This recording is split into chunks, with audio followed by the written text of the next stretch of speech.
તમે કેમ આમ ઉદાસ બેઠા છો? ચા પી લ્યો.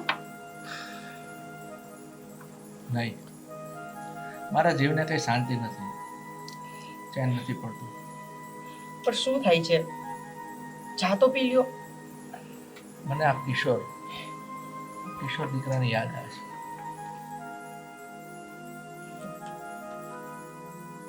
એ ભિખારીની યાદ આવે છે તમને? હે? જે તમારા જીવનમાં આવ્યો, તમારા ઘરમાં આવ્યો ને તમારા ઘરને બરબાદ કરવા નીકળ્યો હતો, એ વ્યક્તિની યાદ આવે છે તમને? અને એની વગર તો ચા પણ નથી પીવાતી. જો પપ્પા, એ છે ને 5 દીથી આવ્યો હતો. એની પહેલા પણ તમે તમારી જિંદગી જીવતા જ હતા, અને આ કિશોર નામનું પાનું હવે ઘરમાંથી નીકળી ગયું. તો પછી પણ શાંતિથી જીવો ને તમારી જિંદગી. શું કામ એને યાદ કરીને પોતાનું જીવન બરબાદ કરો છો? બેટા, એ પહેલા નહોતો ને, એ વાત તારી સાચી છે, પણ એ મારી લાઈફમાં આવ્યો અને અત્યારે જતો રહ્યો ને, મને એ જ વાતનો પસ્તાવો છે. ભાઈ, તમને એવું નથી લાગતું કે તમે કંઈક ખોટું કર્યું છે? કિશોરને આ રીતે મારીને કાઢવાથી નિહાકો લાગે. ચોર હોય ને ચોર, એને મારવાનો જ હોય, એને પંપાડવાનો ના હોય. પણ એક વાત કહેતો મને દિવ્યા, હા, ચોરનું તને એટલું બધું કેમ પેટમાં પડે છે? શું સંબંધ છે તારા એની સાથે? જો ભાઈ, માનવતાની દ્રષ્ટિએથી કહું ને તો કિશોર ચોર નથી, એને ચોર બનાવ્યો છે. એક મિનિટ, તમે મને આમ કેમ જોવો છો? દીદી, સાબિત શું કરવા માંગો છો કે આ કિશોર પર મેં ખોટો આરોપ નાખ્યો છે? મેં એને ઘરની બહાર કાઢ્યો છે? સાગર, વોટ ઇઝ ધીસ? પણ ભાભી, હું તો એવું કાંઈ નથી બોલી. તમે શું કામ એને પોતા ઉપર ઉઠો છો? પ્લીઝ, તમારી સાથે મારે વાત જ નથી કરવી. મૂકો બધી આ વાર્તાલાપ. હવે મારે એક મહત્વની અને મુદ્દાની વાત કરવી છે, એ સાંભળો. મહત્વની? કોઈ વાંધો નહીં, બોલ, શું કહેવું છે? મેં તમને વાત કરી જ હતી ને પપ્પા, કે મારે બિઝનેસ કરવો છે. તો શું થયું એનું? અચ્છા, હવે મને થોડું થોડું સમજાય છે. આ દુખતું હતું પેટ ને કૂટાતું હતું માથું.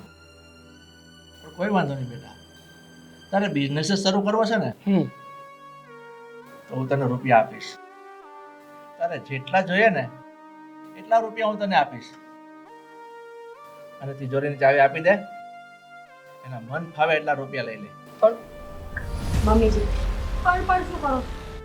એક વખત પપ્પાએ જે કીધું ને, એ લોઢાની લકીર હોવી જોઈએ આ ઘરમાં. બસ હોવ બેટા, તમારે તમારી સાસુ સાથે કોઈ દલીલ કરવાની જરૂર નથી.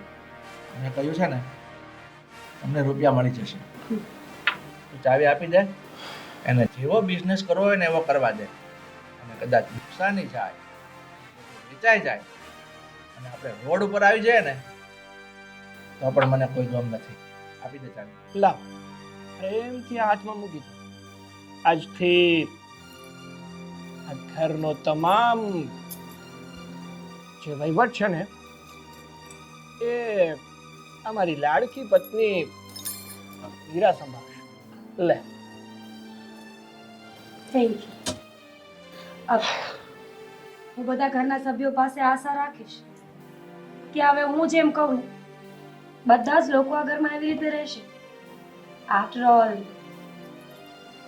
ઘરની મેઇન ચાવી મારા હાથમાં જ છે. કોઈ વાંધો નહીં.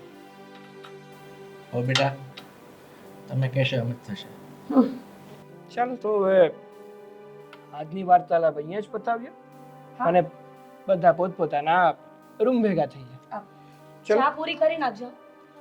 ફ્રીમાં નથી મળતી ને બજારમાં.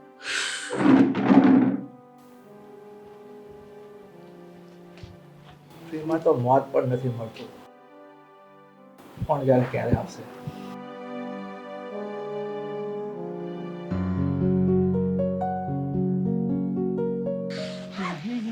સાગર, હા હા, આપણો બિઝનેસ કેવો સેટ થઈ ગયો ને? અરે બિઝનેસની તો વાત જ ના કર. ભગવાનની દયાથી બિઝનેસ એવો સેટ થયો છે ને કે આવો બિઝનેસ સેટ કરતા બીજા માણસોને વર્ષોના વર્ષો નીકળી જાય. હું શું કહું છું હમ? આ પાક્કું છે ને પોઝેશન મળી જશે ને? અરે 100% મળી જશે. કેતી હોય તો 110% ફોનમાં વાત કરાવું તારી? ના હવે પણ એવું ના થાય કે આ ઘર મૂકીને જઈએ અને પછી પોઝેશન ન મળે ને તો પપ્પા પાસે જવું પડે. પપ્પા ગુસ્સો કરશે મારી પર. એવો એક પણ દિવસ નહીં આવે કે આ ઘરમાંથી આપણે નીકળ્યા પછી આ ઘરમાં પગ મૂકવો પડે. પછી તો આમ પણ પગ નહીં મૂકી શકીએ. નીલામ થવાનું છે આ ઘર. ભલે ને થતું નીલામ, હવે પણ આપણે આ ઘરની કે મારા મા બાપની કોઈ જરૂર નથી. ભલે એ પોતાની રીતે પોતાની જિંદગી જીવતા, જેમ જીવવું હોય ને એમ ભલે જીવે. આમ પણ એમનો બિઝનેસ તો પડી જ ભાંગ્યો છે ને. આ ઘર નીલામીએ ભોગી ગયું છે. ધંધો કઈ સરખો ચાલતો નથી. એ તો લાગે છે કે ખાવાના ફાફા પડવાના છે આ લોકોને. પણ આપણે શું, આપણે આપણાથી મતલબ રાખો એટલે બહુ. સાચી વાત છે. હવે ઉતાવળ રાખીશું હા હા, હવે અત્યારે ને અત્યારે જ નીકળવાનું છે. તો ચલો. ચાલ ચાલ. શું ચાલ ચાલ? હા કોણ લેશે? હા કામ એ બેગ બારી હશે. આ બેગ તું લઈ લે, એ હું લઈ લઉં છું. ચાલો જલ્દી.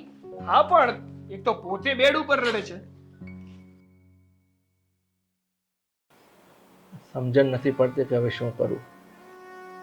અમારો ધંધો ભાંગી ગયો અને એની ચિંતામાં આ તારી મમ્મી બીમાર પડી ગઈ છે. હું તો એમ કહું છું, રમા તો આ બધી ચિંતા છોડી દે. તારી તબિયત વધારે ખરાબ થઈ જશે. પણ પપ્પા હવે શું કરશું આપણે? બેટા એની જ મને ચિંતા છે અને શું રસ્તો કરવો ને એ જ વિચાર કરું છું. કારણ કે આવા ઘર પણ આપણી પાસે નથી રહ્યું. ગીરવે મુકાઈ ગયું છે. આ ઘર ખાલી કરીને આપણે નીકળી જવું પડશે. પણ ચિંતા એ છે, આ તારી બીમાર મમ્મી અને એક જવાન દીકરીને લઈને હું ક્યાં જઈશ, કોના આશરે રહીશ, એ જ ચિંતા કરું છું. પપ્પા ચિંતા ના કરો, ઉપરવાળો બેઠો છે, કંઈક ને કંઈક તો થઈ જ જશે. ખરી વાત છે બેટા. હું એ જ આશા રાખું છું કે મારો નાથ મને ક્યાં લઈ જશે.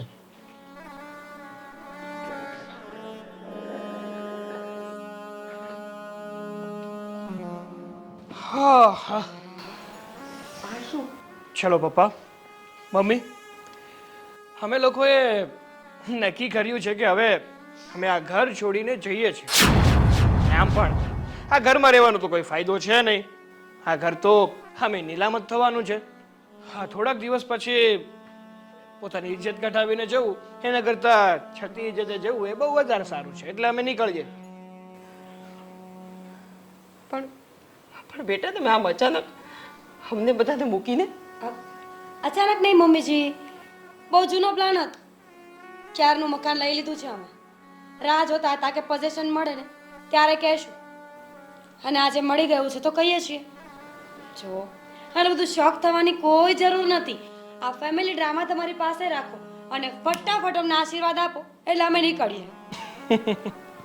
પણ તો અમે ક્યાં જાશું?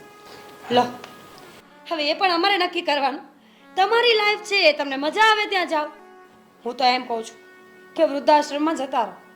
ઘણા બધા ગરડા લોકો છે જેને સપોર્ટની, સહારાની, સારા લોકોની જરૂર છે. ત્યાં બંને માણસ રહેજો. અને આ લાડકવાઈ એકની એક દીકરી છે ને એ ત્યાં બધા ગઢાઓની સેવા કરશે. એટલે બેટકનો રોટલો તો આમ પણ મળી જશે.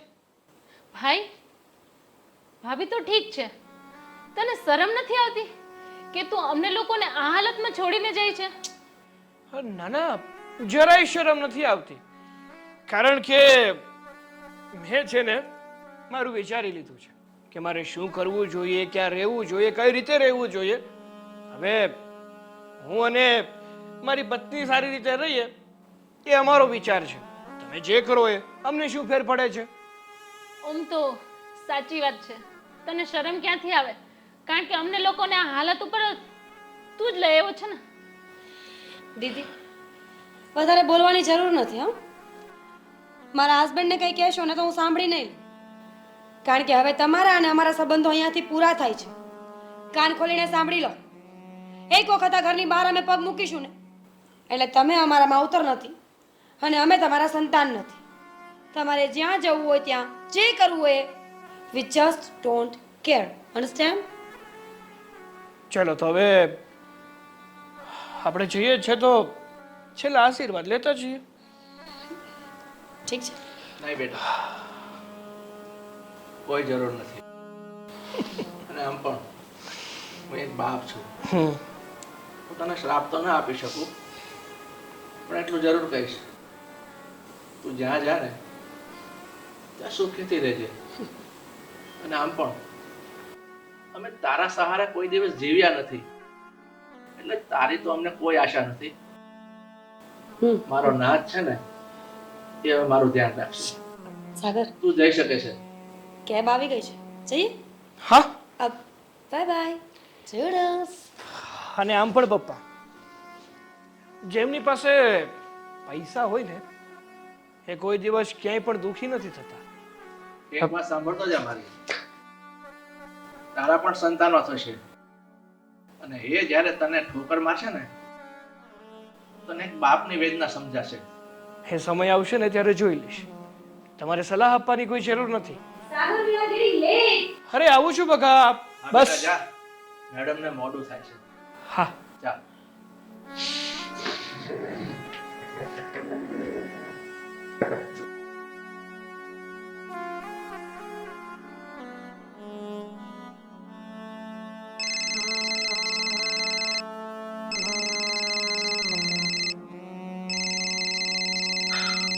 વેવાઈનો ફોન છે, તારા સસરાનો. હા ઘનશ્યામભાઈ, બોલો ને. શું? ઘનશ્યામભાઈ, તમારી વાત સમજી શકું છું, પણ તમે મને સમજવાની કોશિશ કરો.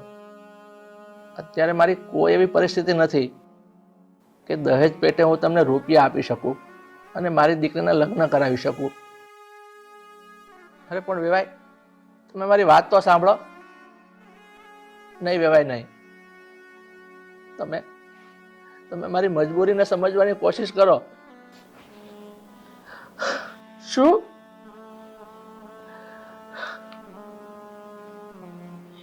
શું કીધું? વેવાઈને આ સંબંધ નથી જોઈતો, એને રૂપિયા જોઈએ છે. ક્યાંથી કાઢું હું રૂપિયા? સંબંધ તોડી નાખ્યો છે એને. કે છે ને, આફત આવે ને ત્યારે ચારે બાજુથી આવે છે, એક દિશા બાકી નથી રાખતો. પણ કાંઈ વાંધો નહીં, મને તો મારા ઉપરવાળા ઉપર ભરોસો છે કે એ જે કરે ને એ સારું જ કરે. બેટા, તું ચિંતા નહીં કરતી.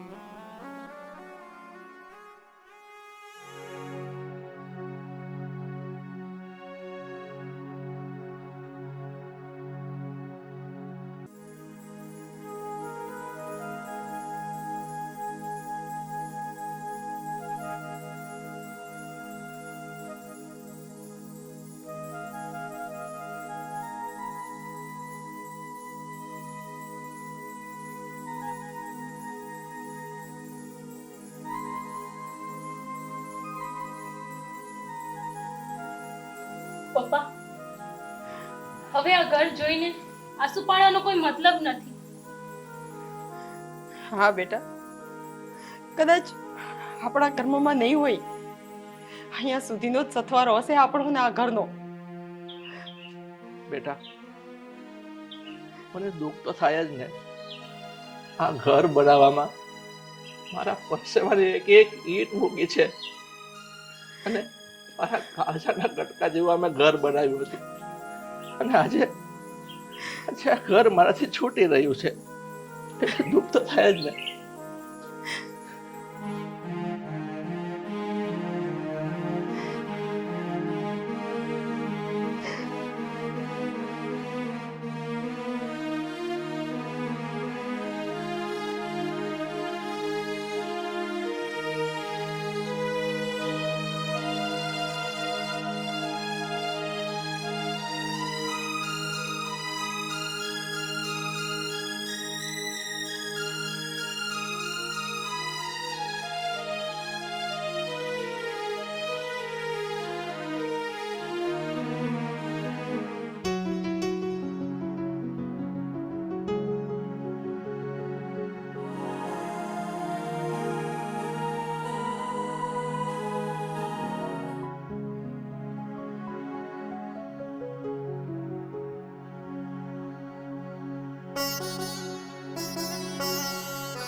અરે બાપુ, તમે લોકો અહીંયા અને આવી હાલતમાં?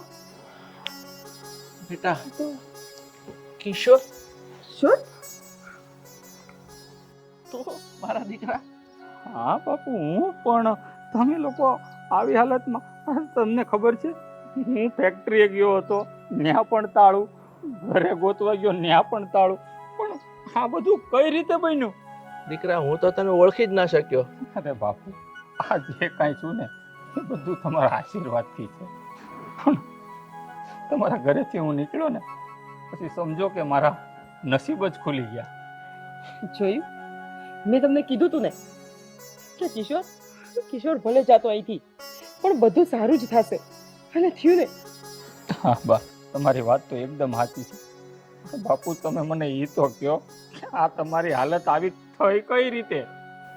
બેટા આ સમય અને સંજોગોએ ધંધામાં મને બહુ મોટી થપાટ મારી. મારો ધંધો વિખાઈ ગયો, ફેક્ટરી વેચાઈ ગઈ, અને એક ઘર હતું ને એ પણ હાથમાંથી જતું રહ્યું. અને આજે રોડ ઉપર રખડવાનો વખત આવી ગયો. કાંઈ વાંધો નહીં બાપુ, તમે જરાય ચિંતા ન કરો. આ તમારા ચરણોની સોગંદ ખાઈને કહું છું, તમારું જે કાંઈ ગયું છે ને એ આ તમારો દીકરો તમને પાછો અપાવશે. જો પપ્પા, હું કહેતી હતી ને કે કિશોર બહુ સારો છે. હા બેટા, આપણે તો કીધું તું ને, વિશ્વાસ પણ હતો કે કિશોર છે ને આપણા દીકરાથી પણ વિશેષ છે. હા બા, આ બધું ઉપરવાળાના અને મારા બાપુના આશીર્વાદથી જ છે.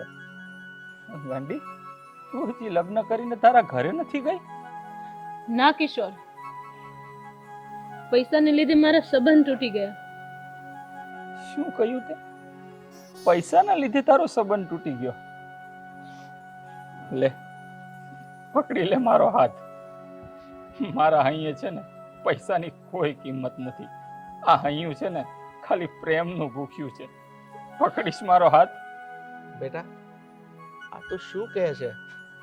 બાપુ, કેમ આ મૂર્તિમાં તમને કઈ ખામી દેખાય છે? ના ના બેટા, એવું કાંઈ નથી. વિચાર શું કરો છો? ચાલો ચાલો મારા ઘરે ચાલો તમે.